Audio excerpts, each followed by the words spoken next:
Hello and welcome to Breaking the Cycle. My name is Alan Hyde, and I'll be your guide into the world of mental health, recovery, and spirituality. Tonight I'm joined by our producer, Gabe. Gabe, how are you doing? I'm doing well, man. How are you? I'm doing good. It's good to see you again. Same to you, bro. Same to you. Yeah. So I was just telling Gabe we're going to have a special caller here in a little bit as well. A friend of mine, his name is Matthew Fernandez.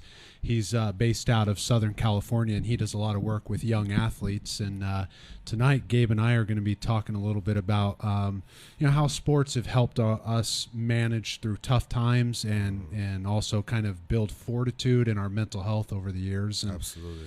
I thought maybe, as we jump in, as always, kind of my fashion is to hear from you first, Gabe, and then we'll just kind of get into it. Yeah, man. So just for a little backstory, I played football, basketball, and also ran track all 4 years of high school. Didn't end up playing on the college level, but I've been playing sports since I was about 8 or 9 years old. Yeah. So a good 10-year span of just constant athletic. Yeah. Football was my go-to growing up. Even I love basketball too. It was kind of a toss-up for a while between basketball and football. What position were you in football? Football, I played a little bit of everything. So when I got to the high school level, I primarily was a wide receiver and safety. So I kind of interchanged a lot. I moved around a lot. I had some not so great coaches, if I'm being honest. Yeah. That was just trying to use my size and athleticism in any way that they could, and didn't really get a lot of opportunities to really lock in to one specific position. But I love safety and wide receiver the most in football. And then basketball, I played either the 3 or the 4. So for those that don't know what that is, that's either the shooting small forward or power forward. So I alternated between those two. But yeah, so. Nice. Yeah, you're a big dude. How tall are you? I'm technically 6'3". Yeah. Yeah. Perfect for 6'2" and some change, really, but right. Yeah, perfect for those positions in football for sure, especially if you have mobility and right, exactly. And I was relatively fast coming up. I don't know how fast I am now, Sure. but growing up, I was kind of middle of the pack in terms of speed, so it worked out well. Yeah. But yeah, I always had a good time playing sports. It was kind of like my escape.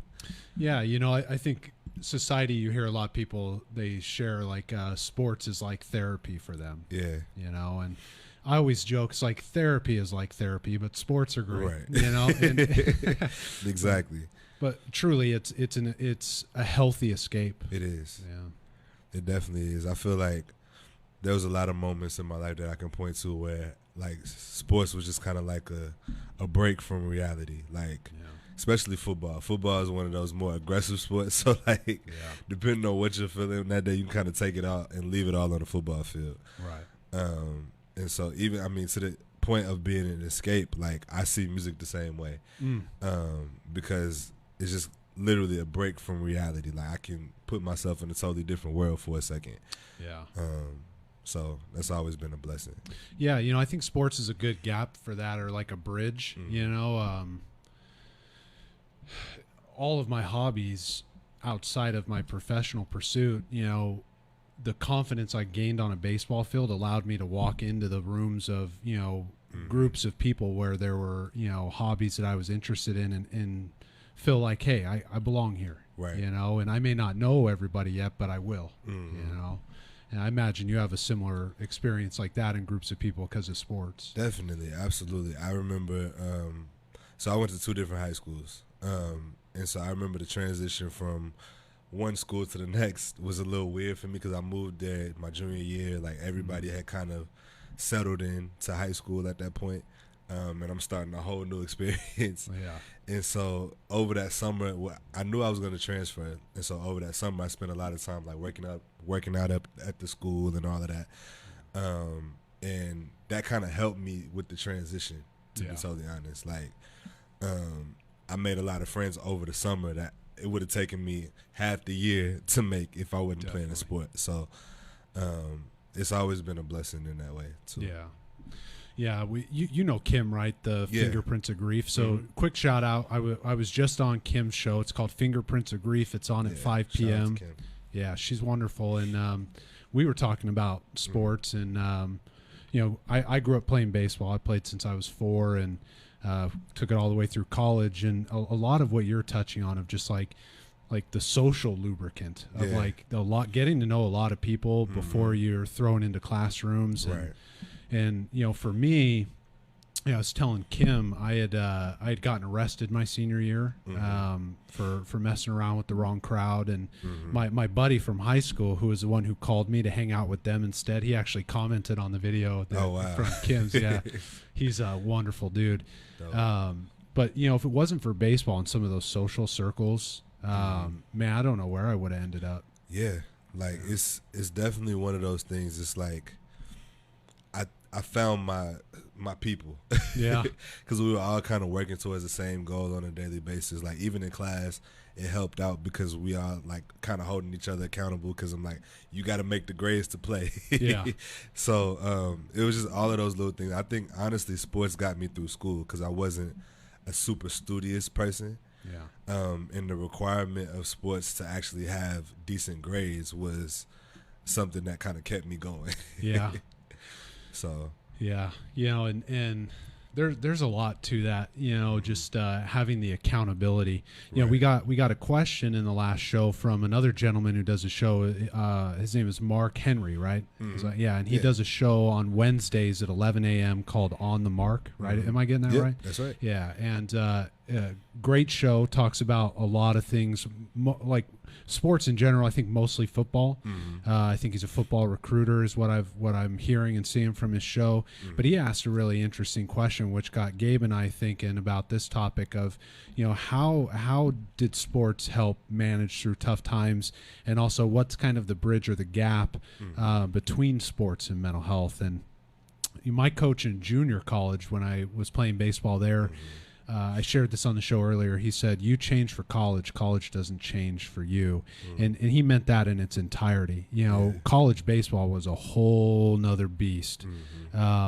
Just the speed of it, the academics of it, when you're on campus, you represent your team. When you're away on, like on a whole nother level. I can't really even equate it, but he would drill into us how important it was to make sure we were accountable to our behaviors. We weren't allowed to act out and misbehave when we were on the road. High school is similar in that way too. When you're on the road, you're representing your school. Definitely. And there's a lot of ties that because I grew up on a baseball field, I use that.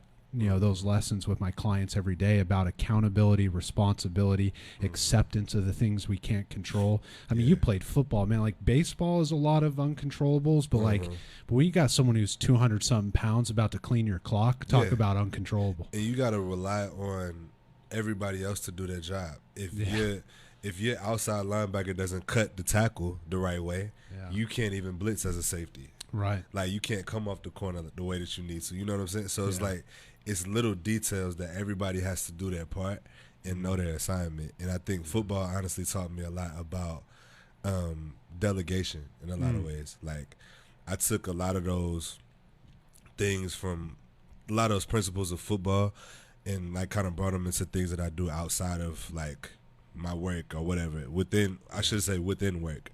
Yeah. And different businesses I want to attach myself to and all of that. So I think there's a lot of discipline in sports that is created just because you have to be at a certain physical level, you have to be at a certain mental level, you have to have a certain commitment to it, especially in football, because it's such a dangerous game. Yeah. And if you're not really committed to it, you can get yourself really hurt.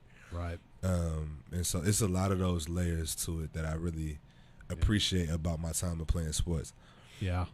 Well, I like that concept too, and I've always respected this about football. It was never the sport for me, but what I've always respected over the years about football is a dangerous sport the way life is a dangerous game. Right. And when you said know your role, it's like when a client comes into therapy and we start, working on little bits and pieces, a big thing I've noticed in my career, and I'm sure any therapist that listens to this could attest to this, is it's a lot of blame. Like this person did this, and how dare them, and I can't believe this happened. And it's always, here's the progression. And you let me know if you've ever heard anything like this. Is why is it happening to me? Then when I start to take accountability and slowly enter that world, it's like, why is this happening? And then eventually it shifts into, it's happening. Mm-hmm. You know, and sports is a great teacher of that. It definitely is. It absolutely is. Like, I remember so many times of coaches, like just little messages coaches would say, like over the years.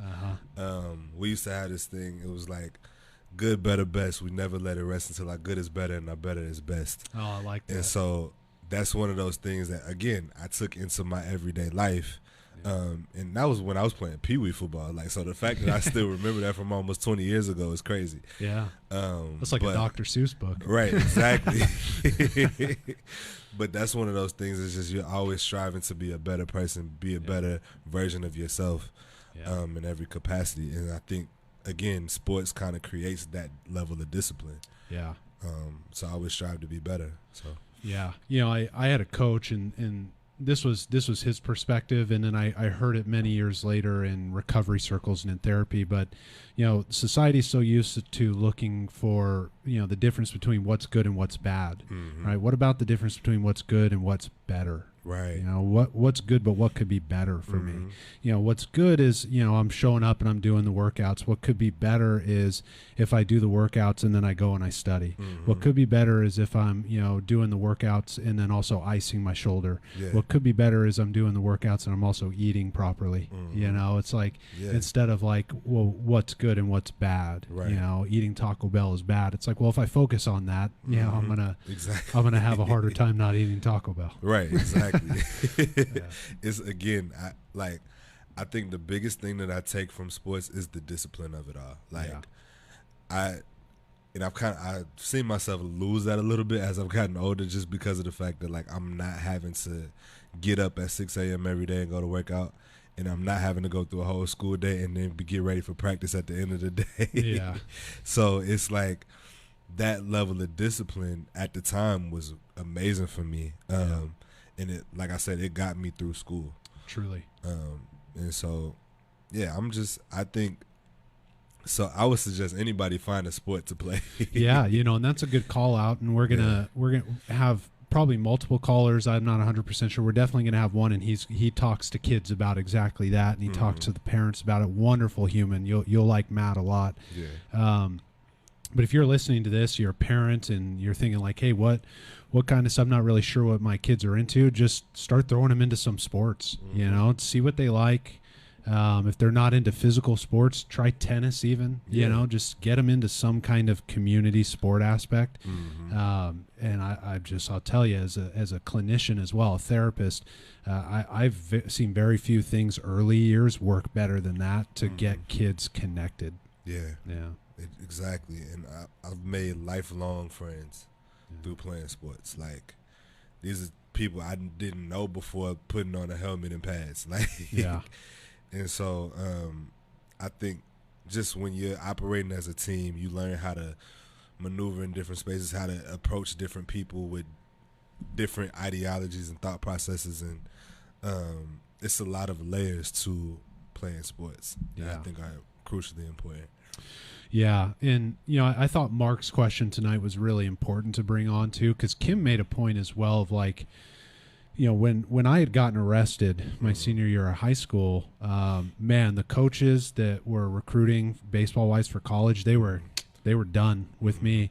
And she made a point that, like, in professional arenas today, it's like people are getting in trouble for all kinds of outlandish stuff left and right, and it's only if it's like, I guess it depends on how political it gets as to whether or not that person will actually get in trouble. Right. And, you know, she made a point, and we were able to laugh about it, but I saw a lot of wisdom in it. You know, when we talked about it, she said she was almost angry for me that had happened. And I told her, I said, I see God's hand in my life at that time. Me personally, I needed to get arrested. I needed to have opportunities taken away because I did have the talent to play at the next level. And I was messing it up left and right because I didn't have coaches in high school that could hold me accountable. The law had to do that, you know. But Yeah, I think it's really important because now we're seeing these professional athletes and the lack of accountability on that level, or the ability to buy your way out of things. It's like that doesn't translate into life off the field at all. Right, exactly. And it's such a difficult thing when you see all of these images of different athletes and entertainers that get in trouble for this very same thing that you did, if not worse. But they're able to bounce back from it. And a lot of times I've seen so many cases where a mistake was made or a wrong decision was made and they're not able to recover. They never get another opportunity. Some of the most talented people I've ever seen play these sports, do music, or be in entertainment at all. Yeah. Some of the most talented people never get that shot because when you're trying to enter a space, like you kind of have to be flawless. Yeah, that's the assumption. Yeah, and it's not fair to me.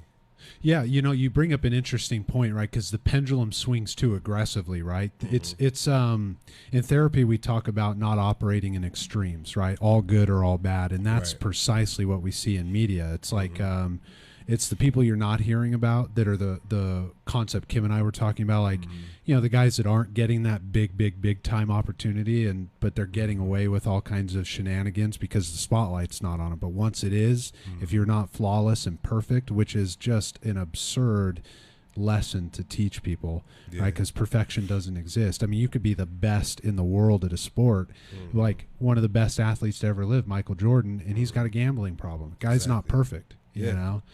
And it's an unrealistic standard, And that's like, I think, granted, you can't let people just go wild.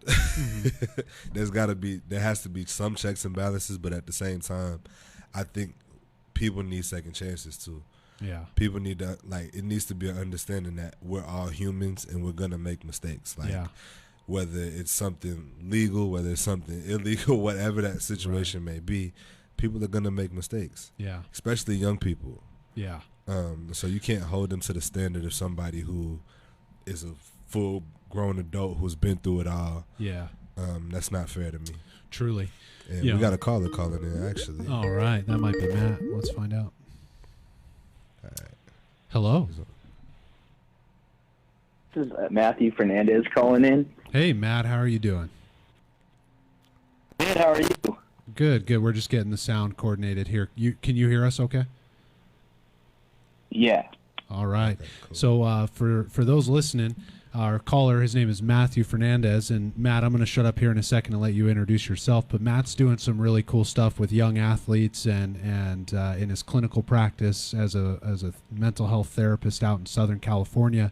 And, Matt, you want to share a little bit with us of what you do and just kind of the mindset stuff you're working on, and kind of plug some of that and tell us about it? Yeah, definitely. So, first of all, shout out to Alan and all you're doing out there. And I'm all the way in California, but my specific practice is really just working with individuals specifically about taking this new perspective stance where people are able to just adjust and adapt in different scenarios and situations. And I feel like a lot of times we go in with mindsets for something specific, and the way that I just did a simple word placement was mind stance, in that you can adjust, adapt. And I know athletes, it resonates with them because essentially you can switch up your stance, you can prep, you can pivot, especially in basketball. When you pivot, you're able to move around and adjust without compromising your position and your core beliefs. So it's something I've been able to do recently. I enjoy it. I've been working with a lot of different athletes, specifically in high school aged settings, and a lot of D1 athletes, football, baseball, basketball. Got to go and speak to a couple of guys out in Estancia, California. They made it to playoffs. They made it to state. They lost, but it was a really good experience with them too. And so just really giving the athletes some tools to help themselves as well with, performance, and performing under pressure. There's a lot of different things. I was listening in to some of what you guys were talking about, just different things that athletes deal with as well, and trying to help them out in that area, especially when it's crunch time, when it's time to perform, right? Mm-hmm. Yeah, playoffs is a big one, huh? Huge. Yeah. all the lights are on then. Yeah, oh, man. Exactly. And unfortunately, sometimes people do so well, and I've worked with even a ranked swimmer that was just awesome in practice and warm-ups and just killing it. And when it would come to competition, it would, he would have almost like freeze-up moments and essentially would pretty much throw up before every swim meet.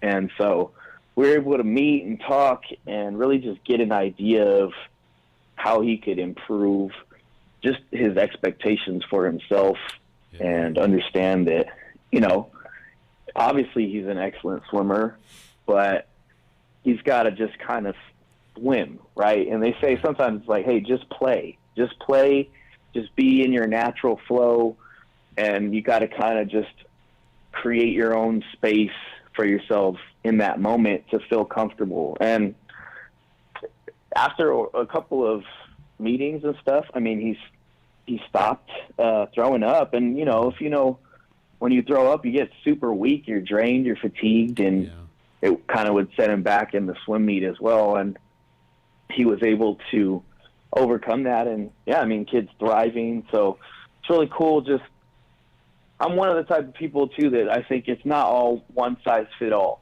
It's unique to the individual and personalities.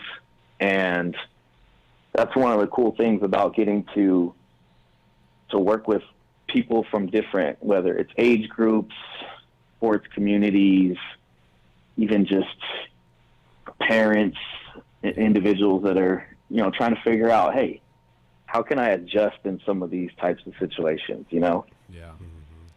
Yeah, you've been doing some really cool stuff out there. Been following your Instagram and your Spotify, and just reaching some of those kids. I thought that was a really cool opportunity to talk to them going into playoffs, and just to hear from a solid dude who understands the psychology, who cares, and can kind of just get them prepped, on an emotional level before going into some of that. I thought to myself, I said, what a blessing to get to just kind of hear some of the wisdom you could drop on them before they're headed into, for some of them, probably the biggest games of their life.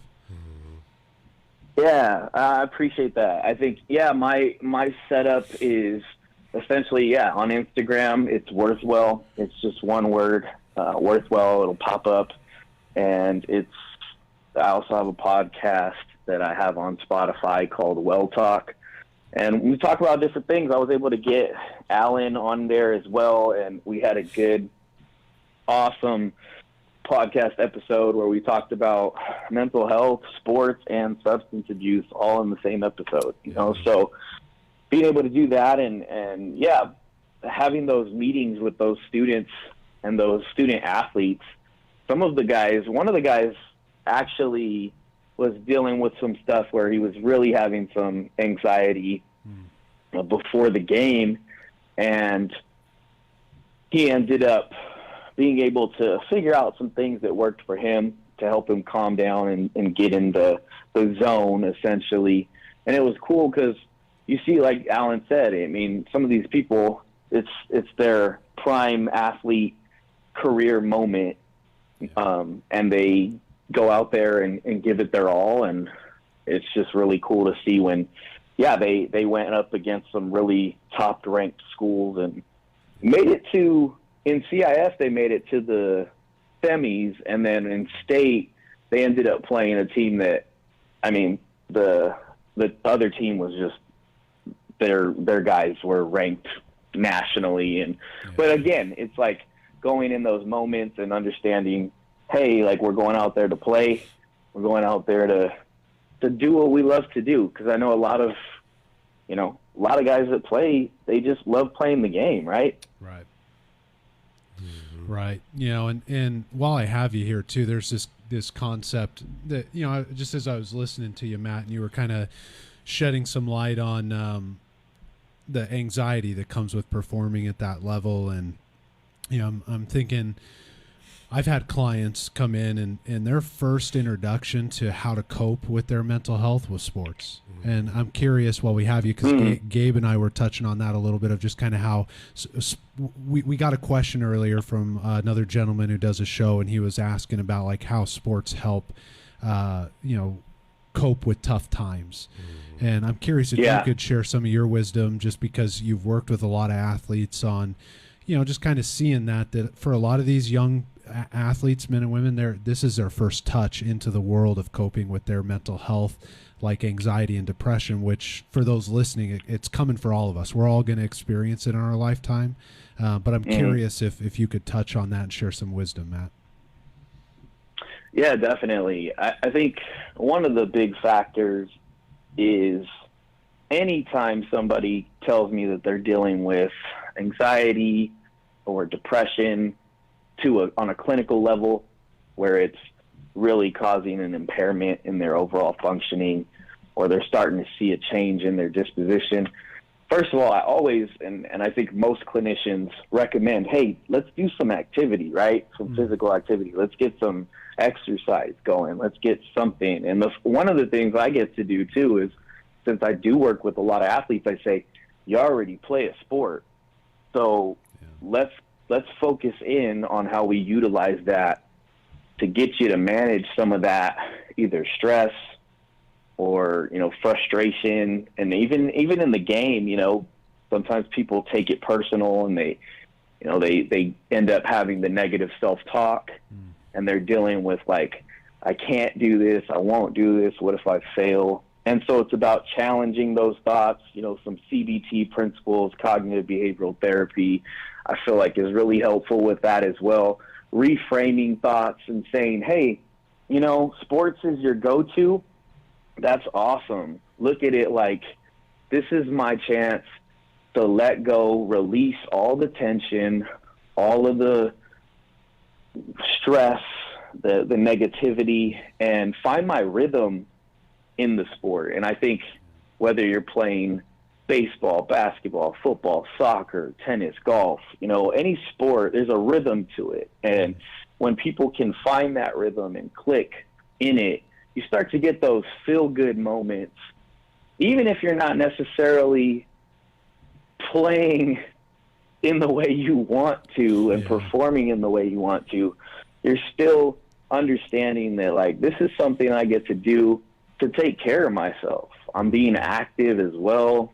I'm being able to move around and really, it's a really cool and useful coping strategy. I mean, I even tell people that don't play sports, maybe try to pick something up as like a hobby or something that could be helpful, where you're getting active, you're moving around, you're occupying your mind with like, hey, I'm learning how to do this new thing. To me, that is what it's all about. It's really just thriving in the experience itself.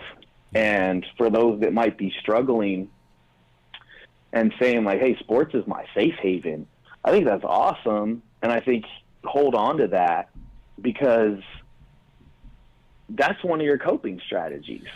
Yeah. Yeah.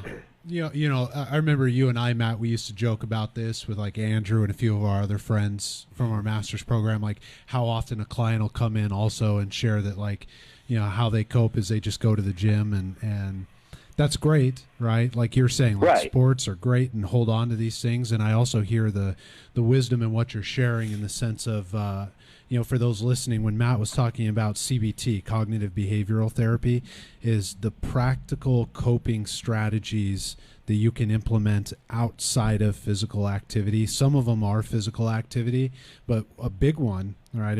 As you were sharing, Matt, it reminds me, I had a coach in college, and he would call it mental skills, and he would literally dim the lights, and we'd lay down and do silent meditations.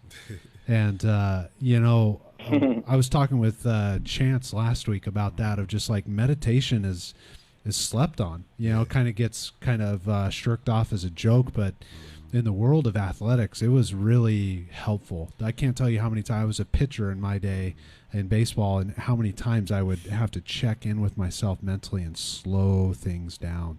Yeah. And because I did that in pressure moments, now in my life when difficult emotions come up, I stand a better chance. Mm-hmm. Phil Jackson was actually really big on that too. Yeah. I was reading his book, and one of the things he implemented with the Lakers and the Bulls was that meditation and yoga and all of that mindfulness type of activity, which is, I mean, that probably played a role in both of those teams being so great. But I always found that fascinating because that was the first coach I really heard implement things like that. Yeah. Yeah, you're talking about Phil Jackson. And Matt, I seem to remember you're a big fan, aren't you? Yeah, I was gonna say you took the words out of my mouth. I was gonna say Phil Jackson. They used to call him the Zen Master. You know, he was the guy that had his team do all the meditation and stuff before and after. And I'm a huge advocate as well for breathing. I think breathing is a huge component and part of all of that. That's why even when I said finding your rhythm, finding your breath as well and breathing the proper way, inhaling, exhaling. You see guys do it whether they're about to do something that's like, okay, here we go. Here's the big moment. I'm kicking the field goal or I'm shooting the free throw. You know, they inhale, they take a deep breath, they hold it, and then they let it out, right? And the principles that you use even in the game, you, like Alan, what you said too, you use outside of it when you're experiencing pressures from home, family, pressures with work, school. You take those principles as well and you apply them in those areas. Yeah. And I think that's really helpful too because, like you said, going and being active is great. And I think for athletes to find that rhythm there is awesome. But you can also take those, that meditation, that guided imagery exercise where you're just focusing in on something that helps you kind of relax, slow things down. Alan, you hit that, I think, right on the nose. Slowing things down, right? Taking it at a pace that's like, okay, let me just kind of, all right, let's find that. All right, yep, here it is. And I'm slowing it down because right now, I mean, things are going so quick. We have so much that we have access to and instant gratification and all that stuff.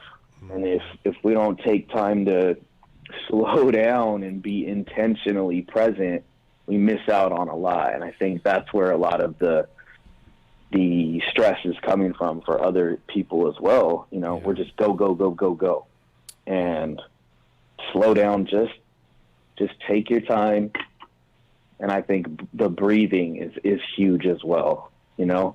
Yeah. Yeah. You know, I remember one time when I was in college, it was my senior year of college, and in baseball we call it getting lit up when you go out and you pitch and you everybody's hitting everything you throw. And I remember I had gotten lit up and I got pulled out, and it was a scrimmage, right? So coach pulls me off to the side and he says, slow down. All right. When you're up there, you control the pace, you control the tempo. You don't have the Los Angeles Dodgers behind you, but if the ball's in play, they'll make the play. And that's a huge, you know, Matt, when you were touching on it, and I want to hear from you, Gabe, as well on this, is like, we have so many opportunities to control the pace and the tempo in our life, right? If we would but slow down and take a look. And I think, Matt, what you were saying about the social media is like, people may think they're slowing down, but then they're scrolling 10,000 miles an hour on their phone, and it's the next video in the next 10 seconds, and it's not actually paced, right? Right. And, I want to hear from both of you. Gabe, what would you add to that? I mean, I would just say social media is such a wild concept to me because we get a little sneak peek of everybody's lives, and we think that's kind of like how our lives are supposed to be. We set new standards based upon what we see on a daily basis and get into comparison and all of that. And so, to your point, I really don't think that it's slowing down anything. Yeah. That actually makes our mind move faster, even if we are laying down and scrolling. And to me, like, I'm very intentional about taking time away from it. Like I'll delete all the apps off my phone for a couple months just so I can get a break and just be present in reality. Like, sometimes people, the first thing that they want to do is open up their phone and go check Instagram or Twitter or whatever. So I think, to your point, slowing down needs to look like actually slowing down. Like maybe read a book instead. Yeah. Or just watch a show, like something that just takes your mind away from whatever's going on in your life. Yeah. So absolutely. Mm-hmm. Yeah. What do you think about that, Matt? I hear you agreeing on the other side. I can't see you, but I know you well, so I know you're agreeing. Yeah, I feel like that's huge. And even as a clinician, you know, with a business as well, trying to promote the business via social media, it's tough finding that balance between saying, okay, how much is too much, and when do I have to slow down and say, like, hey, I need to take a break from posting content, or actually looking at different types of therapist pages, coach pages, things like that, and getting so caught up in that, and then being like, wait a minute, like, what happened? I just, you know, if you do, they call it doom scrolling. Yeah. When you just keep scrolling. And I think in a lot of ways, like, we often say, like, oh, time seems to be going by faster than it used to. And it's just not time has, like, gone faster. It's that we're so occupied with everything else now that we miss out. And when we come back to, like, oh, wait a minute, I just realized, I was scrolling for like 20 minutes. Then we're like, oh, time has gone by. We have TVs, we have laptops, iPads, watches, phones. We have phones that are designed for all kinds of cool things that you can do.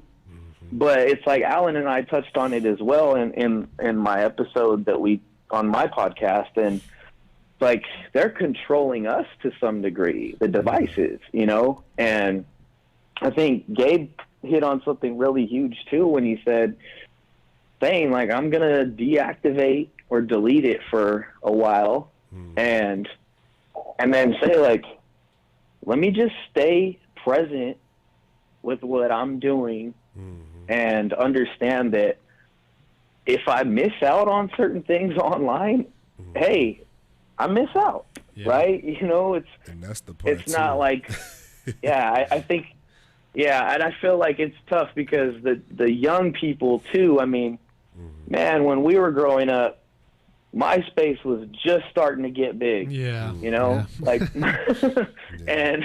and we had one social media platform, and it was MySpace. I mean, these kids now, they've got Snapchat, TikTok, Be Real, Instagram. I mean, they don't even use Facebook anymore because they're like, that's for old people. That's right.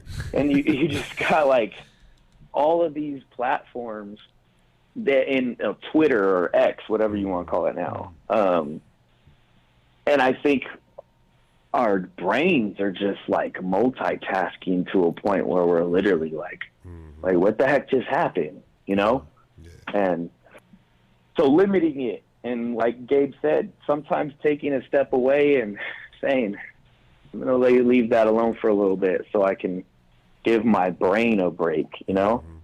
Yeah. And with that, like, I noticed that when I do take those breaks from social media, I don't miss anything. No. Like, I come back and everybody's in the same situation that was in when I got off. So you're not the world doesn't stop just because you're off of social media. Yeah. That's good. Yeah, and no one came up with a new meme since the last time you were on there. You're going to find something else to laugh at when you get back. So, I mean, it's one of those things you got to be intentional about balancing your life. Like, I I didn't grow so I'm a little bit younger than y'all, but when I was coming up, it was a brand new Facebook. Yeah. It was brand new Facebook. MySpace was rocking. That's kind of like what we got on like when I was in middle school age. So like, but it was Facebook, and then early days of Twitter, and it wasn't the same type of pressure. It was fun. And it was kind of simple, to be totally honest with you. And now it's gotten to a level where I feel like it's our way of life in a lot of situations. Yeah. Like it's people, and it's not even just an age thing. I see it with grown adults now. Oh, for sure. Who in their 40s plus locked onto it. And it's just become a part of our daily routine. And sometimes you just got to break that cycle, no pun intended. Perfect plug. What both of you were talking about too, it reminds me of like in you may have both said it, but it answers Mark's question, I think, in a direct way. One concept when Mark asked how do you utilize sports to manage tough times, sports taught me the beauty of simplicity. Yeah. All right. I remember when I was in college, we'd do these 2-hour workouts, and at the end of the workout, we'd do what's called finishers, and they could last up to 12 minutes, but you would do them in like 60-second increments, and those were the longest 60 seconds of my entire life. And now it's like 60 seconds goes by like that, but those moments I will never forget. Oh my God. The simplicity of slowing things down. Yeah. Yeah. The concept of time when you playing sports is very, very different than how it is on a daily basis. Like, I remember we used to do the same thing, and it'd be the longest 45 seconds. I'm like, yo, what are we doing right now? Like, I'm about to pass out. But it's those moments that kind of remind you that like time is as fast as you make it. Right. And so, it's very interesting to me how different time feels when you're playing the sport. Well, and you see it like, I know schools are doing their best. I'm not here to bash anybody, but you see like physical education is decreasing. Recess time is decreasing, physical activity in general. And I'll tell you, it's like the first place you're going to see that be a problem is with young boys. Right, but you're also going to see it manifest later. Like, you're not going to catch it with the young girls right away because, Matt, you could probably talk to this too, and this is probably a part 2 of this conversation, but girls tend to be inattentive, right? So they go really internal, and boys tend to be hyperactive and they go really external. And so without that physical exercise, you're going to see that manifest over times, which is also why we have such an inundation of ADHD diagnoses that probably aren't that.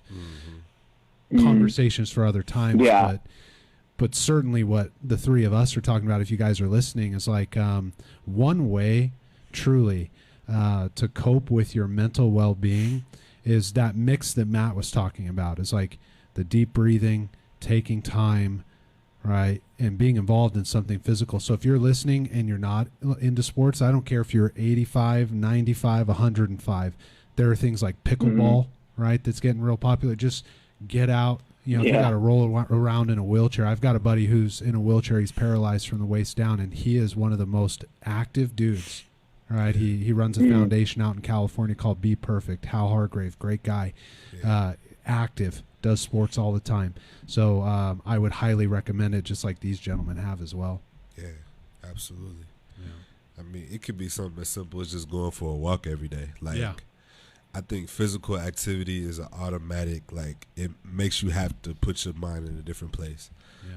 Because, I mean, you're trying to slow your breathing down. You're trying to keep, like, stay at a certain pace or whatever that may look like. And so, it makes you have to kind of, like, take your mind away from whatever's going on for a second, however you're feeling. Yeah, so. Absolutely. Matt, any last additions that you would add before we get you to plug your social medias again? Just like, be intentionally present. I think that's one of the biggest parts in all of this is be intentionally present. Try to allow yourself to be in the moment, slow down, and you do that by slowing down. You do that by eliminating some of the things that maybe are causing you to feel like you have to multitask and multi-manage so much at once. You know, take that time to really say, I'm going to be here.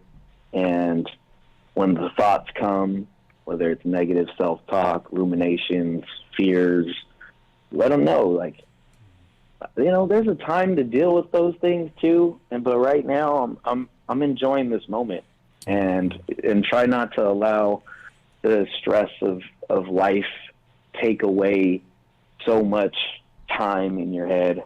And I think just being able to invest in what is worthwhile, and that's really just living, right? Being in the moment. And we really, you know, we've got people that are so fast paced and doing so much. Sometimes we got to say, hey, this might be a coping mechanism for me to not feel. Yeah. So remember, it's okay to feel. Yeah. It's okay to feel. Yeah. And especially fellas out there, it's okay to feel. We can talk about it. And I think this platform, Alan, you have right now is just awesome too, to have. You think about it, you got 3 guys on here talking about feelings and life and just sharing different things. So yeah. Definitely. And Matt, I can't thank you enough for popping on, man. And you know, where can these listeners from all over the world reach you? Yeah, I appreciate that. Yeah, so if you're looking to follow on social media, you can just put Worthwell on Instagram. It's one word, Worthwell, and it'll pop up. You'll see that there's some links there as well. Spotify has you can type Worthwell, or you can do Well Talk. That's Well Talk. It's 2 words there. Please feel free to like, subscribe, follow, comment, share. Appreciate it. There is also on YouTube as well. There's a Worthwell channel, and just a lot more coming. I'm excited for some new stuff coming up in the summer. Can't really announce it yet, but stay tuned. So, yeah, thanks again, Alan. I appreciate you having me on here. You know, we have a friendship that's been going on for a long time now. So, yeah, appreciate it. And this guy is awesome. He knows what he's talking about. He's an expert. Just trust me. I know him very well. So, yeah, I respect Alan a lot. And Gabe, it's also been great to talk with you on here as well. So thanks a lot, Alan. Yeah, Absolutely. Thank you, Matt. I hope you have a blessed night, man. You too. All right, I'll talk to y'all later. Sounds good, man. We'll talk soon. All right, bye. Bye. All right, y'all. That was Matthew Fernandez out of Southern California. He's doing some real exciting stuff. Watch out for his stuff. I promise he's on the rise. He's getting himself out there in all kinds of ways, talking to a bunch of young athletes. He does a lot of ministry stuff as well. Just a phenomenal human, great father, husband, just a good dude, great therapist. And Gabe, what did you think about all that? That was a fun conversation. Man, that was a lot of fun, and there's so much truth. Yeah. So much truth being told. I just, again, just to circle back, I appreciate the foundation that sports kind of laid for me. Yeah. I think as a man, it kind of creates that discipline. It creates that that desire, that passion. It also creates that feeling of like, I know how to work within a team setting. I know how to delegate. I know how to operate with different personalities, and I know how to escape my own feelings and be one with the team, you know? Yeah. So sports holds so much value to me, and it always will. Yeah.